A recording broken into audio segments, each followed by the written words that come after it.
వీళ్ళు హైలైట్ చేస్తారు. ఎందుకంటే వైసీపీ అసంతృప్తులు ఈనాడు ఆంధ్రజ్యోతి హైలైట్ చేస్తున్నాయి కాబట్టి ఇందులో నేడు చంద్రబాబును కలవనున్న గోదావరి జిల్లాల టీడీపీ నేతలు గోపాలపురం టీడీపీ ఇన్ఛార్జి మద్దిపాటి వెంకటరాజు మాకొద్దు, ఆయనకు తప్ప ఎమ్మెల్యే టికెట్ ఇంకెవరికి ఇచ్చినా మాకు అభ్యంతరం లేదంటూ వాళ్ళు అన్నారట్టుంది. అట్లాగే పచ్చకండువా కప్పుకున్న నాయకులకి గింగిరాలి అంటూ వెంకటగిరి వైఎస్ఆర్సీపీలో గుర్తుతో గెలుపొంది ప్యాకేజీ కోసం పచ్చకండువా కప్పుకున్న ఆనం రామనారాయణపై స్థానికులు తీవ్రాగ్రహంతో ఉన్నారు. ఈ పరిస్థితుల్లో ఆనంకి టికెట్ ఇస్తే ఓటమి తప్పదని చంద్రబాబు భయపడుతున్నారు.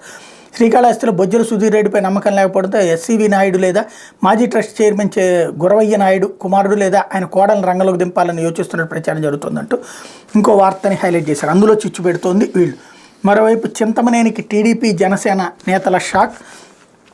ఏలూరు జిల్లా దెందులూరు నియోజకవర్గం తనకు ఎదురేలేదంటూ విర్రవీగే మాజీ ఎమ్మెల్యే చింతమనేనికి టీడీపీలోని సీనియర్ నాయకులు జనసేన నాయకులు ఊహించని షాక్ ఇచ్చారు. ప్రజా వ్యతిరేక చింతమనేని వద్దు, ఎవరైనా ముద్దంటూ ఫ్లెక్సీలు ఏర్పాటు చేశారు. దీనిపై టీడీపీ జనసేన నాయకులు కార్యకర్తల సమావేశం ఏలూరులోని స్వాగత రెసిడెన్సీలో గురువారం నిర్వహించారు. ఈ సందర్భంగా విలేకరుల సమావేశంలో టీడీపీ సీనియర్ నాయకులు రాయన భాస్కర్, ఆలపాటి అమరేంద్రనాథ్ దత్తు, మాజీ జెడ్పీటీసీ సభ్యుడు కె విద్యాసాగర్, జనసేన నాయకుడు కోటా రాజశేషు మాట్లాడారు.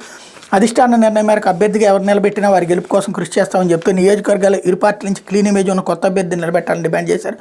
టీడీపీ జనసేనకు చెందిన ఎవరికి టికెట్ ఇచ్చినా వారి గెలుపు కోసం కృషి చేస్తామని తెలిపారు.